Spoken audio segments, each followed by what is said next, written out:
To remove the lock from the package, cut the notches on the back indicated below the graphics and remove the instruction sheet.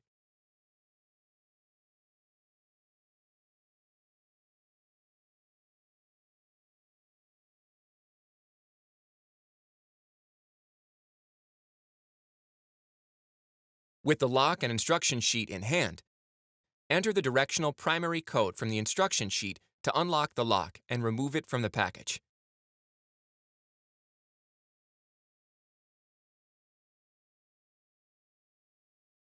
Now that the lock has been removed from the package, you will need the activation code to register and add your lock on the Master Lock Vault eLocks app.